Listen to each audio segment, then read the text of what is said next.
wa da'iyan ilallahi wa sirajan munira. Asyhadu an la ilaha illallah wahdahu la syarikalah wa asyhadu anna Muhammadan abduhu wa rasuluhu la nabiyya ba'dah.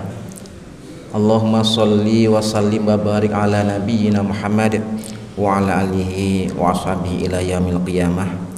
Rabbi shrah li sadri wa yassir li amri wahlul 'uqdatam min lisani yafqahu qawli. Raditu billahi rabba wa bil islami dina wa bi Muhammadin nabiyya wa rasula. Rabbana zidna ilma warzuqna fahma wa yaqina amma ba'd. Ma'asyiral muslimin wal muslimat yang dirahmati Allah, alhamdulillah seluruh kesyukuran senantiasa kita haturkan kehadirat Allah Subhanahu wa taala. Semoga dengan bersyukur kita ini Allah senantiasa menjadikan kita hamba-hambanya yang istiqomah. Allah menambah kemudahan kita, Allah menambah keberkahan kita, baik keberkahan yang sifatnya jasmani maupun rohani. Ma'asyiral muslimin, tidak lupa pula sholawat serta salam semoga tersampaikan kepada baginda Rasulullah Sallallahu Alaihi Wasallam beserta keluarganya, sahabatnya, dan siapapun yang menjunjung tinggi agama Islam sehingga akhir zaman nanti. Bapak Ibu yang dirahmati Allah, insya Allah beberapa hari lagi kita ini sudah sampai pada satu hari yang disebut dengan Idul Fitri. Ada satu hal penting yang harus kita selesaikan sebelum Idul Fitri itu, yaitu masalah zakat ataupun sedekah ya. Jadi kalau kita bicara tentang zakat ini, memang ini saya pikir yang ada ajaran kayak ini hanya dalam agama Islam yang cukup kompleks ya. Sebab saya ini pernah ada di Jepang ya. Dipikir teman-teman ya, kalau bercampur dengan orang-orang Jepang kemudian ikut ibadah mereka beberapa bulan, mereka akan menerima imbalan karena saking nggak adanya teman waktu itu ya, nggak adanya perekonomian yang sangat kurang.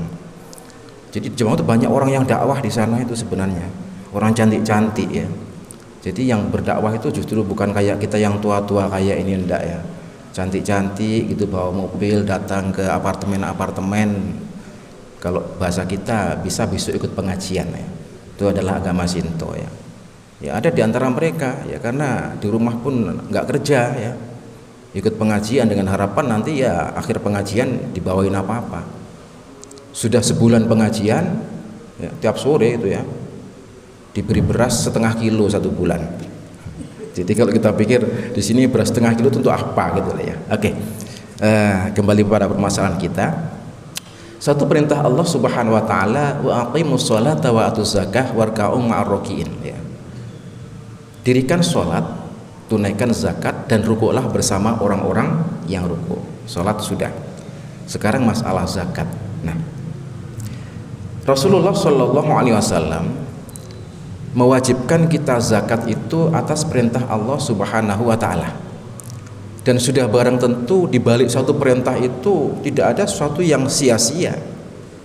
Sehingga ketika perintah itu disampaikan oleh Rasulullah, semuanya orang ini melaksanakan zakat. Dan keimanan para sahabat waktu itu adalah keimanan yang memang luar biasa. Kenapa? Setiap apa yang datang daripada Rasulullah mereka respon 100%. Innama qaulal mu'minina idza du'u ila Allahi wa rasuli liyahkuma bainahum ayyaqulu sami'na wa ata'na.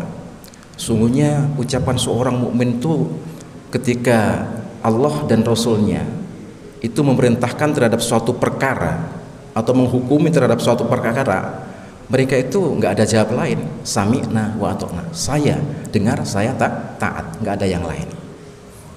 Namun ketika Rasulullah Shallallahu Alaihi Wasallam telah wafat, maka imam masjid digantikan oleh Abu Bakar, dan demikian juga kepemimpinan dalam negara. Pertama yang dilakukan oleh Abu Bakar radhiyallahu anhu adalah memerangi orang-orang yang murtad dan orang yang tidak membayar zakat. Itu pertama kali ya. Jadi Rasulullah sudah meninggal dunia, banyak orang terpikir untuk apa harus membayar zakat ya. Ini adalah usaha kita sendiri, ini adalah kerja kita sendiri. Ma'asyiral muslimin yang dirahmati Allah Subhanahu wa taala. Ada dua perbedaan ketika orang itu masih imannya tertancap di dalam hati mereka. Mereka itu yakin bahwa seluruh yang dia keluarkan sebagai bentuk zakat, infak, sedekah itu akan ada nilainya di sisi Allah Subhanahu wa taala. Sampai ketika suatu hari Rasulullah Shallallahu alaihi wasallam itu pagi-pagi mau sarapan, tanya kepada Aisyah, mana sarapan saya? Ya Rasulullah, tadi masih pagi ada orang meminta-minta datang ke rumah, kemudian makanan yang sudah saya siapkan untuk Rasulullah saya berikan kepadanya. Kata Rasulullah, itulah nanti jadi bagianku ya. Itu yang nanti jadi bagianku. Maka dari sini kita berpikir bahwa filosofi daripada zakat ataupun sedekah itu justru itulah yang nanti bagian kita untuk selama-lamanya. Baju kita pakai koyak hangus, minuman kita minum habis jadi kencing, makanan kita makan habis jadi ampas, kan gitu aja kan ya. Taruhlah kita ninggalkan harta yang banyak, nanti toh dimiliki oleh anak kita, belum tentu anak kita punya sifat seperti kita. Tapi mudah-mudahan lah, kita berdoa ya, mudah-mudahan aja mereka mampu untuk melanjutkan perjuangan kita semuanya. Jadi apapun yang kita berikan kepada orang, ini adalah itulah simpanan kita, bagian kita yang nanti bisa kita ambil di hadapan Allah Subhanahu wa taala. Nah, yang kedua, sebenarnya cara berpikir tentang zakat ini adalah satu pikiran yang sangat logis. Rasulullah pernah memberikan satu keterangan pada sahabat-sahabatnya, yang kaya ataupun yang miskin. Kata Rasulullah, innama tungsoruna wa turzakuna bidu'afaikum. Kalian semuanya itu ya, yang kaya-kaya itu ditolong oleh Allah, diberi rezeki oleh Allah itu karena orang-orang yang du'afa, orang yang miskin, orang yang lemah di antara kalian. Jadi kita yakin bahwa kita itu semuanya nggak bisa berdiri sendiri. Kita masih memerlukan bantuan-bantuan orang lain. Sehingga apa yang kita pakai, apa yang kita makan, apa yang kita tempati, itu kalau tidak ada orang yang miskin, orang yang du'afa, nggak mungkin kita mampu untuk melaksanakan. Jadi ini betul-betul filosofi yang mengena ini. Coba jenengan mau buat rumah mewah misalnya, siapa yang ngerjakan? Nggak ada tukang, kan nggak mampu. Biarpun kita ada uang. Seorang dokter, bagaimana dia mau dapat gaji kalau pasiennya nggak ada? Artinya orang lemah itu pasien. Seorang guru, bagaimana dia dapat gaji kalau yang diajar semua sudah pandai? Perlu orang yang lemah, yaitu orang yang tidak pandai. Jadi kehidupan tuh begini terus. Sehingga betul kata Rasulullah, kamu itu diberi rezeki, ditolong itu karena orang-orang yang lemah di antara kalian. Mungkin kalau di sini saya tanya, tiap hari makan padi, uang memang punya, banyak pekerjaan Anda yang bagus-bagus. Bagaimana kalau nggak ada orang tani, orang lemah? Perlu cabai saja bingung ya, cabai sampai 100.000, itu karena usaha orang-orang yang lemah. Nah, jadi ini semuanya adalah satu balance di dalam kehidupan. Nah, tujuannya apa? Allah Subhanahu wa taala berfirman tentang hal ini, likai yakunu dhullatum bainal aghniya minhum, agar harta benda itu tidak hanya berputar di antara orang-orang yang kaya saja. Orang-orang yang miskin pun juga ikut merasakan harta benda yang ada di dunia ini. Kalau kita menggambarkan, taruhlah nanti Pak, ketika AI itu sudah maju pesat, ketika mesin-mesin sudah menggantikan manusia, terus bagaimana? Apakah manusia ini nanti akan jadi pengangguran? Itu memang betul. Tapi ketika sistem zakat, sistem sodakoh ini masih berjalan, insya Allah nggak ada manusia Islam yang kelaparan. Ya, karena apa? Sistem masih berjalan. Biarpun mereka banyak nganggur, itu misalnya saja. Tapi Allah menciptakan dunia, manusia yang diserai untuk memimpin dunia, ya, manusia yang diserai sebagai khalifah di dunia, nggak mungkin biarpun saya yakin ya, biarpun kemajuan teknologi bagaimanapun tidak mungkin akan mengesampingkan tindakan-tindakan manusia yang ini memang sangat diperlukan sekali. Insya Allah demikian nanti. Nah, Bapak Ibu yang dirahmati Allah, maka berkenaan dengan masalah zakat ini di dalam Islam ada dua hal yang penting. Yang pertama adalah zakat mal, yaitu zakat daripada harta benda. Itu adanya zakat pertanian, perkebunan, kemudian ada zakat perniagaan ataupun tijarah, kemudian ada zakat penemuan, kemudian ada zakat peternakan.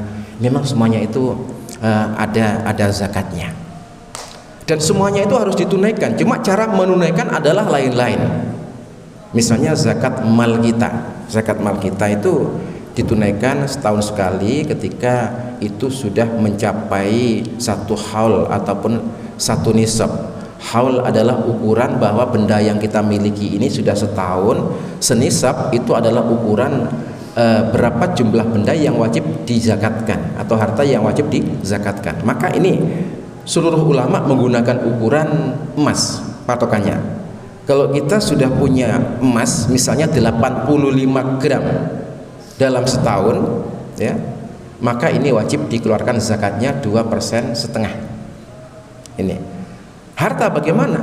Misalnya punya uang, kalau kita simpan di bank misalnya sudah mencapai seharga 85 gram emas, taruhlah harga emas 1 juta. Kalau 85 kan 85 juta, itu sudah wajib dikeluarkan zakatnya 2,5%.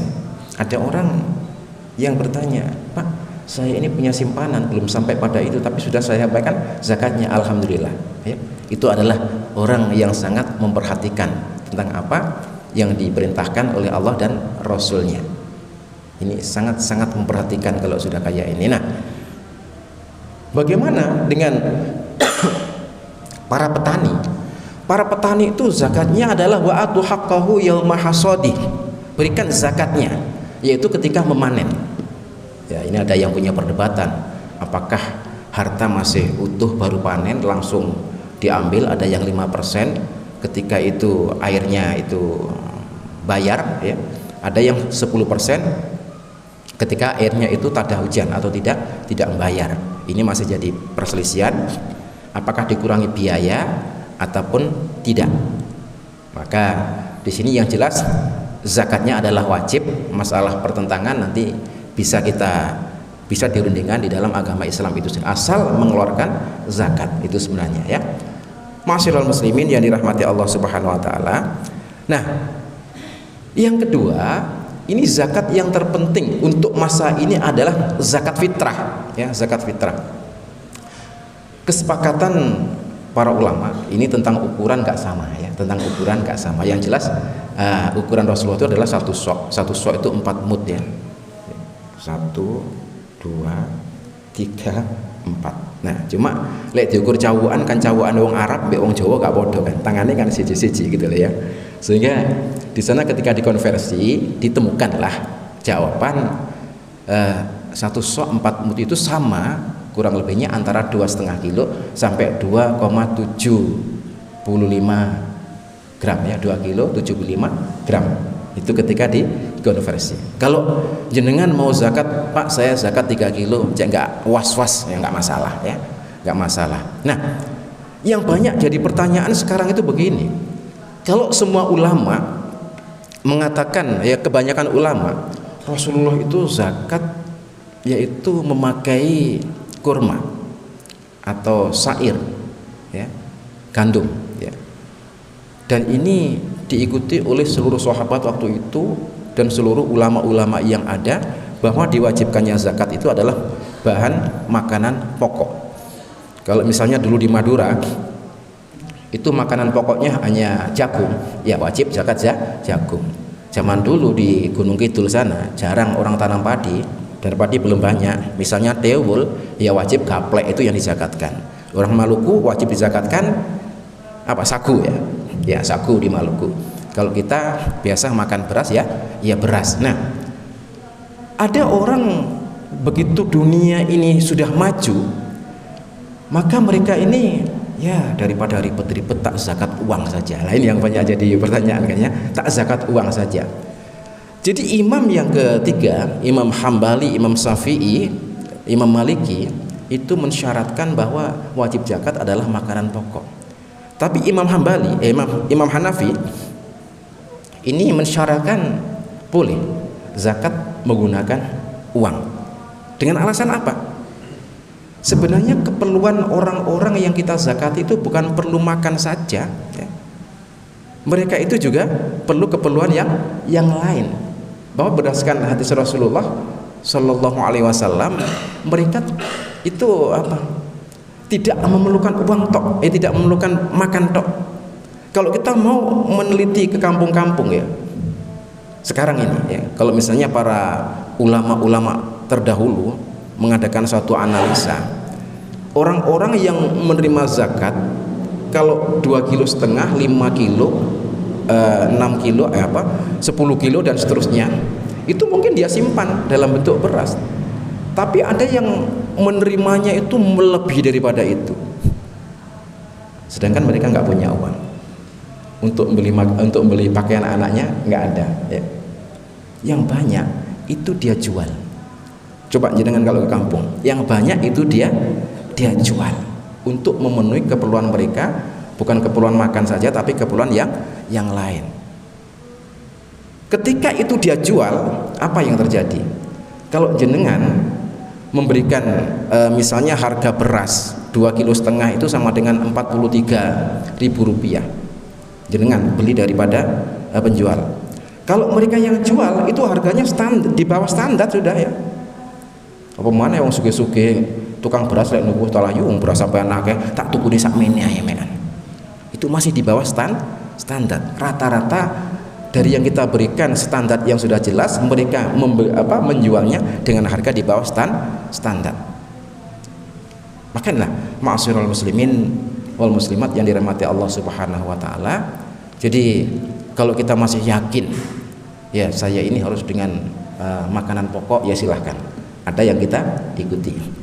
Wah, saya biar ringan aja dengan masalah uang, ya silahkan. Masih ada yang kita ikuti. Toh yang namanya ilmu fikih, mohon maaf, ilmu fikih itu senantiasa berkembang, bukan tertutup ya. Ilmu fikih senantiasa berkembang, bukan tertutup.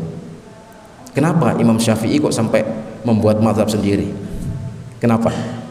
Gurunya itu adalah Imam Malik. Karena itu Syafi'i punya pikiran yang tajam, yang ini, sehingga tidak dimungkinkan nanti setelah imam-imam yang 4 itu ada pembaharu-pembaharu di dalam ilmu fikih yang disebut dengan mujtahid ya, mujtahid. Jadi pembaharu-pembaharu dalam ilmu fikih. Kalau kita lihat misalnya Pak Amin Rais ya, waktu itu masih belum orang yang punya inisiatif. Ini kalau orang bertani zakatnya harus 10% atau 5%. Bagaimana dengan pegawai negeri yang panennya itu 1 bulan sekali? Nah, ini kan jadi masalah. Masa enak sing tani ngangkat pacul kaya ngono, abote kaya ngono, kadang-kadang sih diserang tikus, kadang-kadang dicolong wong.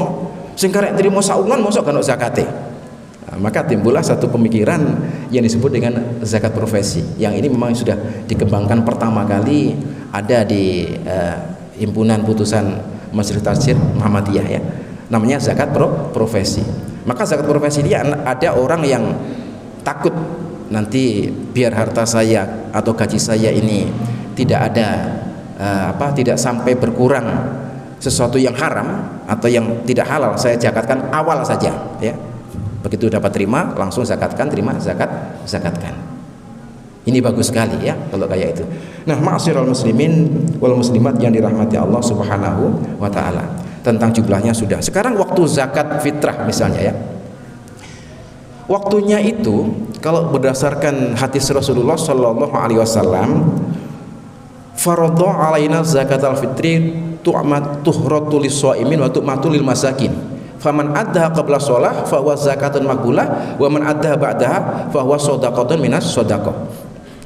Diwajibkan atas kita semuanya untuk menunaikan zakat fitrah, yaitu untuk memberikan kesenangan makan bagi orang-orang fakir dan juga untuk mensucikan bagi orang-orang miskin, orang-orang yang berpuasa ya, untuk mensucikan bagi orang-orang yang berpuasa. Ini tujuannya zakat fitrah ya. Yang kedua, untuk memberi makan orang-orang miskin. Orang yang puasa dibersihkan daripada apa? Yaitu daripada ucapan-ucapan yang tidak berguna ataupun ucapan-ucapan yang buruk. Kita puasa itu kan namanya manusia sih. Kadang-kadang pagi hari habis sahur sambil jalan ke masjid, ke pondok kancane, rono-rono sing diomong. Kadang menyangkut orang lain. Apalagi ibu-ibu itu misalnya ya, pagi-pagi jam 09.00 enak caring-caring wis perai di kantor perai sekolah perai sing diomongno ngalor gitu. Nah, jadi ini dikatakan oleh Rasulullah tuhratul lis-shaimin minal lahwi warrafasi, untuk mensucikan bagi orang-orang yang berpuasa daripada ucapan-ucapan yang tidak berguna atau daripada ucapan-ucapan yang kotor. Nah, maka cara bayarnya, kalau kita bayar sebelum sholat Idul Fitri itu sah sebagai zakat. Tapi kalau kita bayar sesudah Idul Fitri itu seperti sedekah biasa. Ya. Ini kalau menurut Rasulullah Shallallahu Alaihi Wasallam. Nah, sebelum Idul Fitri ini waktu kan sangat panjang, sehingga ulama-ulama mujtahid membagi awal daripada puasa itu sudah wajib membayar zakat. Maksudnya hukumnya mubah, boleh membayar zakat awal bulan puasa. Nanti sampai matahari tenggelam besoknya hari raya ya.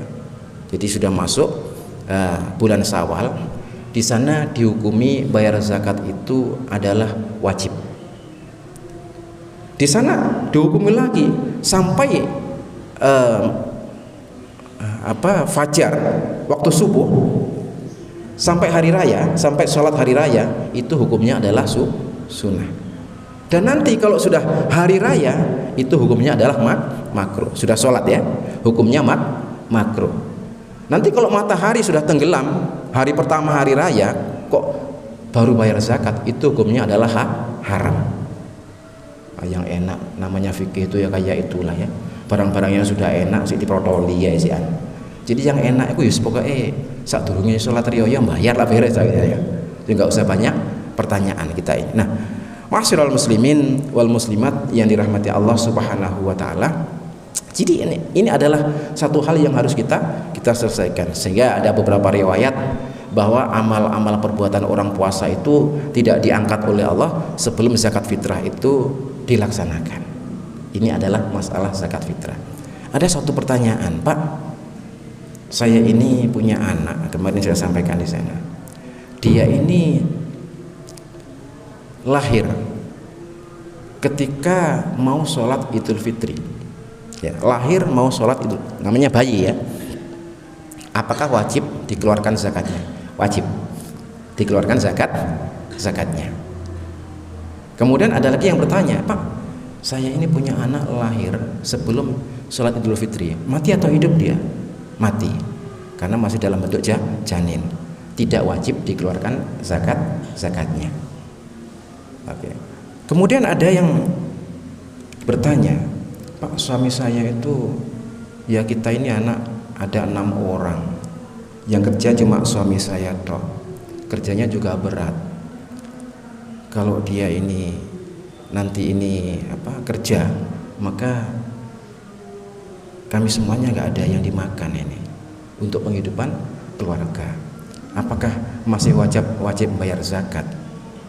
Ya, kalau sudah kayak ini kan berangkat daripada nurani kan ya, berangkat daripada nurani. Tapi ingat bahwa agama Islam itu adalah agama yang tidak menyusahkan. Maka saya ceritakan apa yang terjadi pada zaman Rasulullah itu bukan kok suwi banget nih. Betul apa ya? Kalau teruskan ya. Ini nanti ada hal-hal baru yang memang kita harus sampaikan ya. Agama Islam itu agama yang tidak menyusahkan. Di zaman Rasulullah Shallallahu Alaihi Wasallam, dalam hadis dari Abu Hurairah radhiyallahu an, ada salah seorang yang tiba-tiba siang hari datang kepada Rasulullah. Halaktu ya Rasul, halaktu ya Rasul, halaktu ya Rasul. Waduh, celaka saya ini Rasul. 3 kali celaka. Rasul itu sampai kaget. Ngapain kamu datang siang-siang celaka? Saya ini tidak mampu untuk menahan nafsu saya. Jadi sampai terjadi hubungan suami istri saya di siang hari. Waduh, kata Rasulullah, ini berat sekali, ini hukumannya ini berat sekali ya. Saya sampaikan itu. Kemudian bagaimana saya harus melaksanakan ya Rasul? Kamu harus memerdekakan budak. Waduh, larang banget ya, merdekakan budak, larang banget. Saya nggak mampu Rasul, nggak ada untuk merdekakan budak. Kamu harus puasa 2 bulan berturut-turut. Jangankan 2 bulan Rasul, masih 2 hari aja sudah nggak mampu ini ya. 2 hari sudah nggak mampu. Kata Rasul, kalau begitu beri makan fakir miskin. Bagaimana saya untuk beri makan fakir miskin? Saya sendiri yang saya makan keluarga juga nggak ada. Wis gini aja kalau begitu. Rasulullah mengambil kurma itu 2 tomblok lah ya, 2 obrok, diberikan pada dia. Sudah, kalau kamu nggak mampu, ini sebagai gantinya kamu bawa pulang, kemudian kamu bagikan dengan fakir miskin di sekitar rumah kamu. Ya Rasul, sekitar rumah saya itu cuma saya yang sangat miskin Rasul. Ya wis ngono ya wis, pangangan sak keluargamu. Maka daripada hadis ini tidak ada ketentuan daripada Rasulullah bahwa orang miskin ya sudah jelas dia itu adalah pekerja berat. Ya. Tapi pekerja berat gak mampu nahan nafsu, kan malah repot malah nih ya. Gak mampu nahan nafsu. Di sana nggak ada keterangan orang ini harus berpuasa, itu nggak ada. Maka Islam itu indah sekali sebenarnya ya. Apa yang disampaikan oleh Rasulullah, fa idza amartukum bi syai'in fa'tu mastata'tum. Kalau kamu saya perintahkan suatu, kerjakan berdasarkan kemampuan kamu. Maka bagi orang-orang yang memang ya Allah ini kok nggak kuat betul ini, ya sudahlah, mau bayar fidyah juga nggak bisa, mau ganti keluarga sendiri juga nggak cukup ya. Mungkin Allah lebih tahu tentang hamba-hambanya yang seperti ini. Tapi bukan bermakna wes aku gak wajib puasa, jangan. Ketika orang kaya itu mengatakan bahwa puasa tidak wajib, hari itu pula dia akan terkeluar daripada akidah ahli sunnah wal jamaah. Tetap ya, kalau nanti suatu saat saya sudah diberikan satu kelodangan, artinya satu kesempatan oleh Allah, tidak dengan situasi yang seberat ini, saya tetap akan melaksanakan puasa. Nah, ma'asyiral muslimin yang dirahmati Allah Subhanahu wa taala. Ini masalah ganti puasa bagi orang-orang yang memang sudah bekerja berat. Kemudian bagaimana dengan ibu-ibu yang hamil? Kalau orang yang sakit sudah jelas ganti pada hari yang lain. Orang yang lemah membayar fidyah. Fidyahnya itu 7,5 on ya, 7,5 on fidyahnya. Boleh bayar fidyah itu kita rupakan bahan makanan pokok, boleh kita rupakan makanan saji yang sudah siap makan, boleh kita rupakan uang. Nah, kemudian bayarnya kepada siapa? Boleh kita bagi, misalnya 30 hari ditinggalkan oleh orang tua kita yang memang sudah uzur, itu boleh kita bagi 2 orang, 3 orang, bahkan kita bagi beberapa orang boleh saja, tidak seharusnya seorang. Tapi kalau misalnya punya saudara yang sangat miskin, dia sangat memerlukan, sehingga fidyah itu harus diberikan kepada saudara yang sangat miskin, itu adalah lebih bagus. Jadi bukannya nggak boleh memberi saudara itu ya. Dalam Quran, wa ati dzal qurba haqqahu, berikan kepada saudara-saudara dekat hak mereka. Maka ini adalah lebih bagus. Bagaimana dengan perempuan yang menyusui misalnya?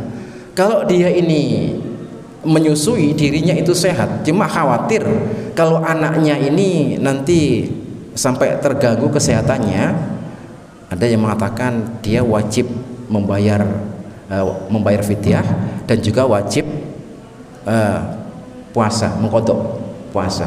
Cuma yang jadi pertanyaan saya ketika mengqadha itu begini loh ya. Membayar fidyah sudah. Sekarang punya anak bunting, dia hamil, kemudian dia ini nggak puasa, bayar fidyah. Nanti mau mengqadha puasa ketika anaknya sudah berusia 2 tahun. urung tahun meteng maneh. Waduh. Nanti mau diganti lagi 2 tahun lagi, urung tahun meteng maneh. Lah terus lek balik-balik meteng pirang-pirang tahun kan enggak ganti-ganti poso. Ya. Sehingga ada yang berpendapat kalau dalam keadaan seperti ini ya cukuplah bayar fidyah saja. Bayar fidyah saja. Allah itu lebih tahu kok sebenarnya. Allah lebih tahu. Nah, ma'asyiral muslimin yang dirahmati Allah Subhanahu wa taala, sehingga fidyah ataupun fitrah yang kita terangkan tadi ini harus sudah betul-betul clear ketika kita ini sudah melaksanakan ibadah puasa Ramadan. Untuk fitrah saya mohon ya, karena saya datang ke suatu masjid, kemudian di sana itu seminggu sudah hari raya, hari raya sudah seminggu. Saya lihat di papan pengumuman bahwa zakat fitrah yang terkumpul sekian sudah terbagi semuanya. Di sana ada tulisannya saldo zakat fitrah. Loh, kok zakat fitrah ono saldone ku piye? Ya, saldo zakat fitrah. Sehingga saya datang dengan kepada imamnya, Bapak Imam, ini mohon maaf ya, lain kali zakat fitrah itu harus dibagi sampai tuntas, nggak ada zakat fitrah saldo. Apa alasannya? Loh, semuanya sudah saya bagi rata, ya, saya bagi rata. Kok masih ada lebihnya? Ya berikan pada siapapun yang memang dia agak kurang, ya, jangan sampai ada saldonya. Ini adalah satu kesalahan. Nah, oleh karena itu jadi panitia nanti kalau bisa ini dihabiskanlah sebelum sholat hari raya. Nah, kalau sampai nanti sesudah hari raya kok masih ada yang harus kita bagikan, insya Allah ini kurang fadilahnya berdasarkan hadis Rasulullah Shallallahu Alaihi Wasallam.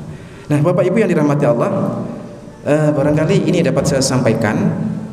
Kalau ada yang bertanya, mohon Bapak atau Ibu tentang zakat ini ya, terutama zakat fitrah. Monggo kalau ada yang bertanya. Ini biar nggak salah langkah kita nanti. Sambon nggak ada, Pak Temas nggak ada. Ya nggak ada. Terima kasih sudah siang ini ya. Kalau ada salah kekurangannya saya mohon maaf. Billahi taufiq wal hidayah. Wassalamualaikum warahmatullahi wabarakatuh.